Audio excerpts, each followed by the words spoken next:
Very good morning to all of you. मैं engineer Aakriti आज 3D का सेकेंड पार्ट स्टार्ट करने जा रही हूं। प्लेन प्लेन एक बड़ा सा टॉपिक है। इसमें सब मिला के 11 टॉपिक्स कवर करने हैं। अपने को डरना नहीं है। मैं तो इतना बेहतरीन तरीके से फील करवाऊंगी प्लेन को, महसूस करवाऊंगी प्लेन कि आप कॉन्सेप्ट ग्रास्प करना शुरू करेंगे और प्लेन के टफ से टफ क्वेश्चन भी आसान हो जाएंगे। 3D ज्योमेट्री की विशेषता है इस क्या कि एनसीईआरटी के क्वेश्चन ही एनडीए में पूछे जाते हैं, मेंस में पूछे जाते हैं, एडवांस में पूछे जाते हैं।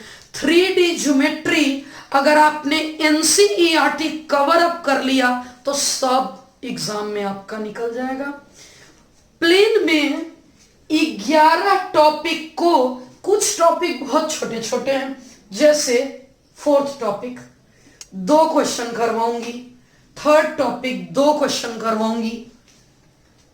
ये सब छोटे छोटे टॉपिक है। मुझे लगता है इस 11 टॉपिक को मैं 5 से 6 लेक्चर में कवर अप करने का प्रयास करूंगी।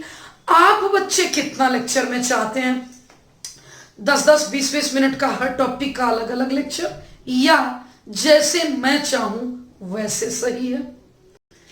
थोड़ा सा हम लोग प्लेन के बारे में समझ लेते हैं।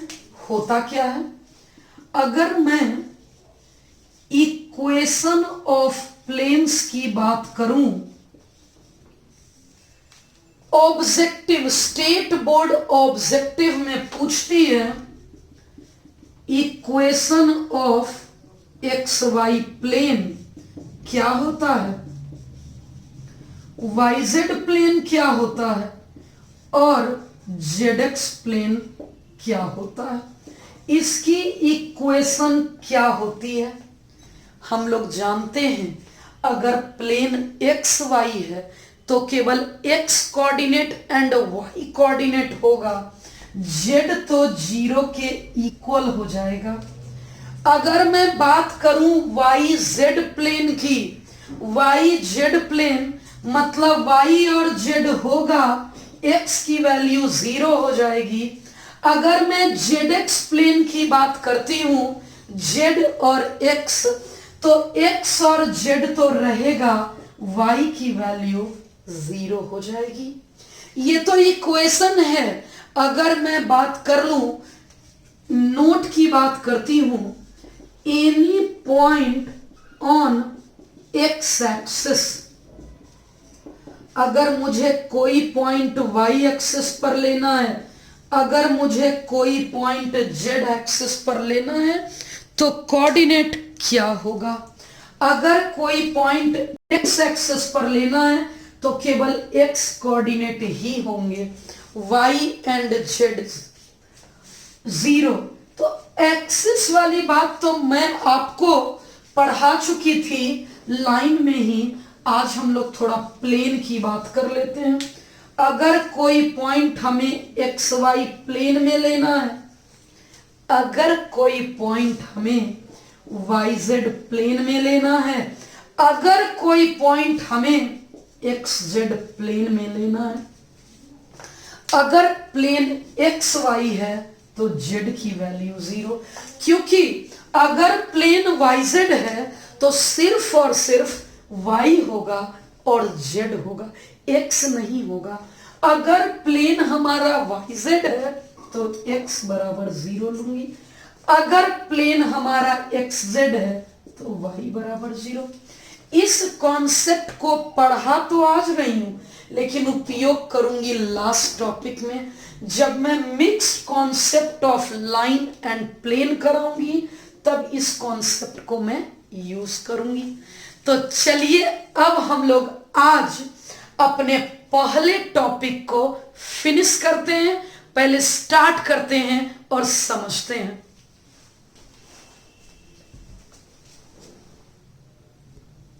पहला topic, normal equation of plane. 1 mark के क्वेश्चन पूछे जाते हैं इस टॉपिक की बेटर अंडरस्टैंडिंग होनी बहुत जरूरी है, क्योंकि एक एक मार्क के ऑब्जेक्टिव क्वेश्चन यहां से खूब मिलते हैं। समझिएगा, पहले इसकी थ्योरी समझते हैं। मैं प्लेन की जनरल इक्वेशन समझाती हूं। General equation of plane ax plus by plus cz plus d equals to 0, ये हमारे प्लेन की जनरल इक्वेशन है। अगर इस प्लेन की जनरल इक्वेशन ये है, तो इस प्लेन के कौन से कैरेक्टरिस्टिक्स का पता चलता है, तो मैं आपको समझा देती हूं। अगर हमारा प्लेन ये है, अगर ये हमारा एक प्लेन है, तो ये हमारा नॉर्मल वेक्टर है। अच्छे से समझिएगा, अगर ये हमारा प्लेन है तो प्लेन के परपेंडिकुलर मींस ये हमारा नॉर्मल वेक्टर है। Normal to the plane it means, अगर ये प्लेन है तो इस प्लेन के परपेंडिकुलर इन वेक्टर बोलेंगे capital A I cap plus capital B J cap plus capital C के कैप। हमें मालूम हो चुका कि एन वेक्टर हमारा ए बी और सी ही होगा। और समझ लेते हैं थोड़ा। अगर प्लेन की इक्वेशन ये है, इसी को मैं वेक्टर फॉर्म में अगर लिखूं तो क्या हो जाएगा? अगर इसी इक्वेशन को मैं वेक्टर फॉर्म में लिखने जा रही हूं, अपने को पता है कि इस प्लेन का कोई point R vector X I Y Z के होता है, तो क्या हो जाएगा? Vector R dot vector N equal to D. यहां डी सिंपल कोई कांस्टेंट है और N normal vector to the plane है। लेकिन ये बात हो रही है जनरल इक्वेशन की।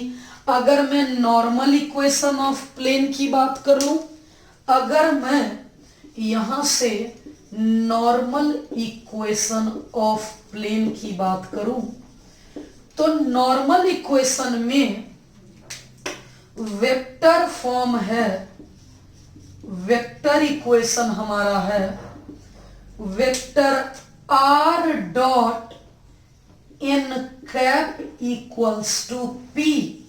मैं इसके बारे में एन कैप और पी के बारे में डिटेल में समझाना चाहती हूं। N cap means, N cap का मतलब एक यूनिट वेक्टर। इस एन कैप का मतलब एक यूनिट वेक्टर। कैसा यूनिट वेक्टर?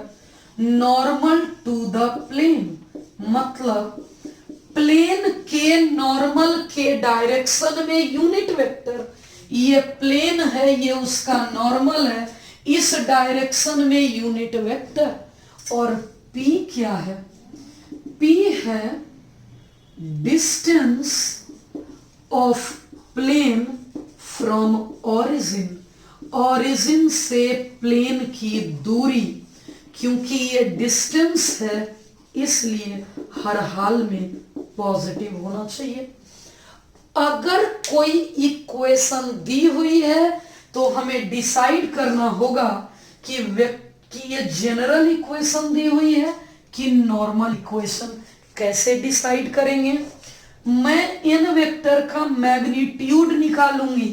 अगर मैग्नीट्यूड 1 आ गया, अगर मैग्नीट्यूड 1 आ गया तो मैं बोलूंगी कि ये नॉर्मल इक्वेशन है, और तब राइट साइड वाले को परपेंडिकुलर डिस्टेंस फ्रॉम ओरिजिन बोलेंगे। और अगर ये मैग्नीट्यूड 1 नहीं आया, मींस ये जनरल इक्वेशन है। छोटे छोटे 5-6 ऑब्जेक्टिव करते हैं। पहला क्वेश्चन से शुरुआत करती हूं। लिखा है find the vector equation of a plane, vector equation बोला है, which is at a distance of 7 unit from origin. उस क्वेश्चन में ये वाली बात कही जा रही है, डिस्टेंस मतलब परपेंडिकुलर डिस्टेंस। एग्जाम में परपेंडिकुलर डिस्टेंस लिखा हुआ हो भी सकता है और नहीं भी लिखा हुआ हो सकता है। मैं परपेंडिकुलर डिस्टेंस की बात कर रही हूं जो इस क्वेश्चन में गिवन है 7 unit. And normal to the vector, normal vector दिया है। मैं आपको बता दूं, मुझसे जब P दिया है मतलब नॉर्मल इक्वेशन लिखना है, अगर P नहीं देता तो हम लोग जनरल इक्वेशन भी लिख सकते थे और नॉर्मल इक्वेशन भी लिख सकते थे, लेकिन क्योंकि P दिया हुआ है इसलिए मैं जनरल इक्वेशन लिख कर देख रही हूं। सुनना है, ये n वेक्टर का मैग्नीट्यूड, इस n वेक्टर का मैग्नीट्यूड 3 का स्क्वायर, 5 का स्क्वायर माइनस 6 का स्क्वायर, 36, 9, 45 और 25 क्या हो गया 70। n कैप क्या होता है, n vector by magnitude of n। अगर मैं n वेक्टर की बात करूंगी 3i 5j 6k, magnitude of n की बात कर लूं तो ऐसा। मुझसे बोला गया है नॉर्मल इक्वेशन ऑफ प्लेन, मैं नॉर्मल इक्वेशन ऑफ प्लेन की बात कर लेती हूं। हमारे प्लेन का नॉर्मल इक्वेशन है vector r dot n cap equal to p। r dot n cap की value 3i 5j 6k root 70 और इस p की वैल्यू 7 यूनिट। इस टॉपिक में बच्चों को बहुत कंफ्यूजन होता है कि मैम कब आप डिवाइड करती हैं कब नहीं डिवाइड करती हैं, जबकि कंफ्यूजन का कोई सीन नहीं है। यहाँ सिंपल सी बात है कि अगर p दिया है तो मुझे n वेक्टर चाहिए, ये दोनों बाहर ही कहीं निकाल लेंगे और इसमें पुट कर देंगे। जैसे मैं p दिया था, ये दिया था, मैंने बाहर ही कहीं निकाल लिया और इस फ्रेम में मैं पुट कर दी। अब आगे क्वेश्चन देखते हैं। 3 ऑब्जेक्टिव छोटे छोटे क्वेश्चन, कोई कंफ्यूजन क्रिएट ना हो, समझिएगा। The direction ratios of the normal to the plane, this one मैं बात कर रही हूं, यानी इक्वेशन पहले से दी हुई है, ये अलग कॉन्सेप्ट से बनता है। अगर प्लेन की इक्वेशन पहले से दी हुई हो 7x 4y 2z प्लस 5, अगर पहले से इक्वेशन पता है तो किस कॉन्सेप्ट से काम होता है, 7i 4j 2k माइनस 5। ये n वेक्टर है जिसका मैग्नीट्यूड 1 नहीं है, मींस ये n वेक्टर है, n कैप नहीं है, ये p नहीं है, ये d है। इसे n कैप बनाने के लिए मैं दोनों तरफ मैं क्या कर रही हूं, dividing both sides by magnitude of n। दोनों तरफ मैं मॉड n से डिवाइड कर देती हूं। 7 का स्क्वायर, 4 का स्क्वायर माइनस 2 का स्क्वायर, ये 49, 16 और 4 रूट अंडर 16 4 20 और ये 69। अब मैं अच्छा बीच में मैं एक बार क्वेश्चन पढ़ लेना चाहती हूं कि क्या इतना कुछ पूछा था या मैं फिजूल का निकाल रही हूं। बिना मतलब का निकाल रही हूं। द डायरेक्शन रेशियो, नॉर्मल का डायरेक्शन रेशियो पूछा है, कोसाइन नहीं पूछा है, इसकी कोई आवश्यकता नहीं थी, मैं यहीं से कंपेयर कर लेती।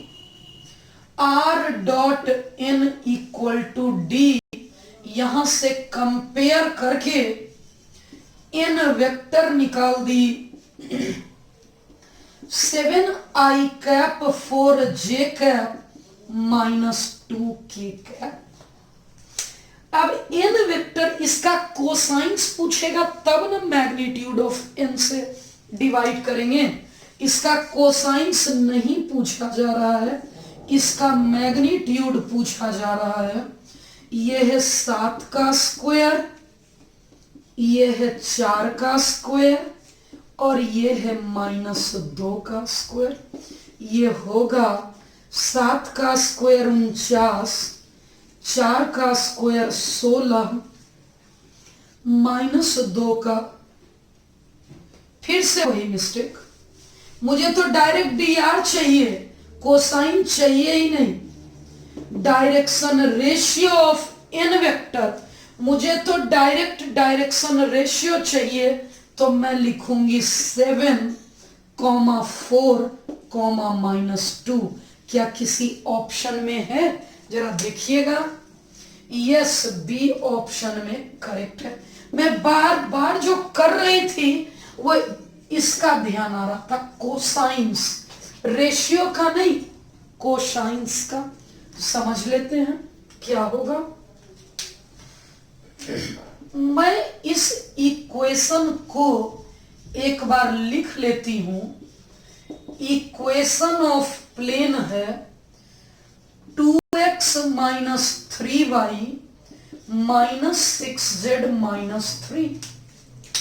2x - 3y -6z -3, इसे मैं वेक्टर फॉर्म में 2i cap 3j cap 6k cap equals to 3 compare कर लेंगे। r dot N vector by D, इन दोनों के कंपैरिजन से एन वेक्टर मिला 2i cap 3j cap 6k cap. अगर dr पूछता, जैसा कि प्रीवियस क्वेश्चन में पूछा था, अगर dr पूछता तो 2, -3, -6 होता, लेकिन dc पूछा है, dr नहीं पूछा है, dc पूछा है।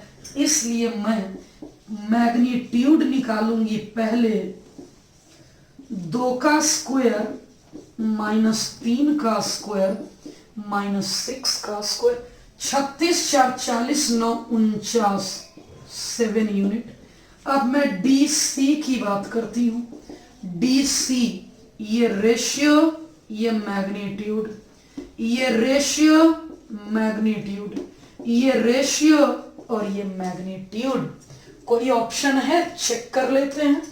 2/7 -3/7 -6/7, ऑप्शन ए करेक्ट हो जाएगा। करेक्ट ऑप्शन हमारा ए हो गया। जरा थर्ड क्वेश्चन देखते हैं क्या लिखा है। हमारा क्वेश्चन है, क्वेश्चन को एक बार दोबारा पढ़ती हूं। लिखा है, find the distance of the plane from origin. मैं प्लेन की इक्वेशन की बात करती हूं। एक बार क्वेश्चन को पढ़ते हैं कि पूछा क्या जा रहा। पूछा जा रहा है distance of plane from origin. Origin से प्लेन की दूरी means normal equation of plane में p क्या होगा। इसे मुझे बदलना होगा नॉर्मल इक्वेशन में 2i 3j 4k equal to 6। Normal equation में बदलने के लिए यहां n कैप होना चाहिए, मींस जो भी यहां है उसका मैग्नीट्यूड 1 होना चाहिए और ये अपने आप कांस्टेंट हो जाएगा। तो इसका मैग्नीट्यूड 1 नहीं है, इसलिए इसे मैं डिवाइड करूंगी दोनों तरफ मैग्नीट्यूड ऑफ n से, dividing both sides by magnitude of n, जो कि होगा 2 का स्क्वायर माइनस 3 का स्क्वायर 4 का स्क्वायर, 4 16 4 20 और 9 29। समझ लेते हैं क्या होगा। मैं दोनों तरफ डिवाइड करूंगी और होगा क्या ये समझ लेते हैं। Vector r dot 2i 3j 4k √29 6 upon √29। अब इसका मैग्नीट्यूड 1 है, मीन्स अब ये इन कैप है और राइट साइड p है। ऑन कंपैरिजन पूछा है distance of plane from origin, plane की ओरिजिन से दूरी पूछी जा रही है जो कि स्मॉल p होती है, और ये 6 अपॉन √29। बाद में बच्चों के मन में कंफ्यूजन होता है कि मैम कब आप मॉडर्न से डिवाइड करते हो कब नहीं करते हो। प्यारे बच्चे, अगर इक्वेशन दी हुई है और n कैप या p पूछा है तो हम डिवाइड करेंगे दोनों तरफ, और हमारा डिस्टेंस 6 अपॉन √29 होगा।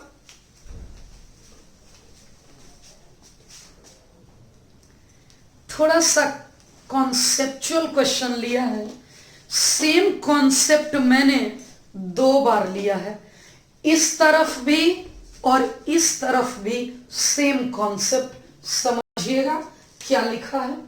यहां लिखा है find the direction cosines of the unit vector perpendicular to the plane vector r dot this one plus 1 equals to 0।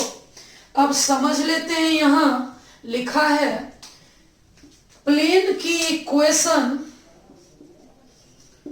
मैं प्लेन के इक्वेशन की अगर बात कर लूं, vector r dot this one plus 2k equal to -1। मुझसे cosine पूछा है, नॉर्मल का कोसाइन मतलब n कैप पूछा है, n कैप के लिए उस तरफ वाला p होगा। क्या ये पॉजिटिव है? p तो ऑलवेज पॉजिटिव होना चाहिए। इस माइनस को मैं इस तरफ कर लेती हूं, -6i minus minus plus plus minus minus. अब मैं जानना चाहती हूं कि ये वेक्टर n है या n कैप। इसका मैग्नीट्यूड 1 नहीं है, इसका मैग्नीट्यूड है 36 प्लस 9 प्लस 4 का रूट अंडर। ये n वेक्टर है, n कैप के लिए मुझे डिवाइड करना पड़ेगा। Divide both sides by mod n। Mod n मतलब 36 40 9 49, इसका मतलब 7। दोनों तरफ मुझे 7 से डिवाइड करना होगा। ये 7 है और ये 1/7 है। अब ये प्रॉपर फॉर्मेट में आ चुका है। अब अगर इन कैप चाहिए तो ये p चाहिए, तो ये direction cosine of unit vector perpendicular to plane. Unit vector का मतलब इन कैप। इन कैप का direction cosines -6/7 comma 3/7 comma -2/7। N cap का डायरेक्शन कोसाइंस, अगर मैं p की बात कर लूं, p का मतलब length of perpendicular from origin, ये स्मॉल p की वैल्यू 1/7। लेकिन क्वेश्चन क्या पूछा है? क्या पी पूछा है? नहीं, सिर्फ direction cosines of unit vector normal to the plane, यानी पी नहीं पूछा है, केवल और केवल यही आंसर होगा। आगे बढ़ते हैं। सेम क्वेश्चन, बगल में दोनों पार्ट लिखा हुआ है। क्या लिखा हुआ है? Determine the direction cosine of normal to the plane and distance from origin. Means दोनों चीज पूछा है। क्या क्या पूछा है? Direction cosine of N vector और पी पूछा है। पी मतलब कांस्टेंट पी पूछा है। Direction cosine of N vector पूछा है और यूं कह ले कि पी पूछा है। सिखाती हूं। ये जो इक्वेशन प्लेन की दी हुई है, क्या ये नॉर्मल फॉर्म में है या जनरल इक्वेशन है? ये जनरल इक्वेशन है या नॉर्मल इक्वेशन है? ये मैं आप बच्चों से पूछना चाहती हूं। ये एन वेक्टर है, इसका मैग्नीट्यूड क्या 1 है? नो, इसका मैग्नीट्यूड रूट अंडर 1 का स्क्वायर, 1 का स्क्वायर, 1 का स्क्वायर, इसका मैग्नीट्यूड रूट अंडर 3 है। ये एन कैप नहीं है, ये एन वेक्टर है। मुझे एन कैप के लिए दोनों तरफ डिवाइड करना पड़ेगा। Dividing both sides by mod N, root under 1 का स्क्वायर प्लस 1 का स्क्वायर प्लस 1 का square root 3। Vector R dot I cap plus J cap plus K cap upon root 3 equals to 1 upon root 3। दोनों तरफ root 3 से मैंने divide कर दिया। ये एन कैप हो गया और ये पी हो गया। अब दोनों चीज मुझे चाहिए ऑन कंपैरिजन। एन कैप ये है, मतलब direction cosine of N vector 1 upon root under 3 comma 1 upon root under 3 comma 1 upon root under 3। अगर मैं P की बात कर लेती हूं, P की अगर बात करती हूं तो P है हमारा 1 अपॉन रूट 3। क्लियर हो गया? सब कुछ क्लियर हो गया। मुझे यही चीज तो चाहिए था। सेम क्वेश्चन एक और है, सेम टू सेम क्वेश्चन एक और है। अगर प्लेन की इक्वेशन, अगर प्लेन की इक्वेशन 5y प्लस 8 है, मैं इसे लिख सकती हूं r डॉट 0i5j0k प्लस 8 बराबर 0 है।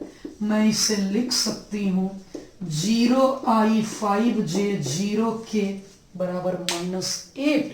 यहां p पॉजिटिव होना चाहिए, माइनस को इस तरफ भेज देती हूं। -5j 0k 8 आ गया। इसके आगे भी माइनस लगा दिया, इसके आगे भी माइनस लगा दिया। अब ये मैग्नीट्यूड इसका 1 नहीं है, इसका मैग्नीट्यूड 1 नहीं है, इसलिए मैं दोनों तरफ डिवाइड करूंगी 5 से। Divide both sides by mod n that is equal to 5। मैं दोनों तरफ मॉड n यानी कि दोनों तरफ मॉड n यानी कि 5 से डिवाइड कर दूंगी और ये रिजल्ट आ जाएगा -5j कैप अपॉन 5 8 अपॉन 5। यहां वेक्टर r है, यहां -j कैप है और ये 8 है। ये वेक्टर r है, ये -j कैप है और ये 8 है। तो हम लोग लिखेंगे इसे, इसी का कंपैरिजन कर लेंगे n cap equal to p से, और हमारा n कैप आ चुका -5j अपॉन 5 -j कैप। इसलिए direction cosine of n vector, क्योंकि ये -j है, 0 -1 और 0 होगा, और साथ ही साथ p की वैल्यू 8/5 होगी। ये दोनों आंसर परफेक्ट हो गया है। डियर स्टूडेंट, हमारा आज का टॉपिक खत्म हो गया। नॉर्मल इक्वेशन ऑफ प्लेन की बेटर अंडरस्टैंडिंग के लिए था। बोर्ड परीक्षा में इससे सिर्फ 1 मार्क के क्वेश्चन आते हैं, और मैंने आपको 5-6 क्वेश्चन करवाए ऑब्जेक्टिव 1 मार्क के या 2 मार्क के क्वेश्चन।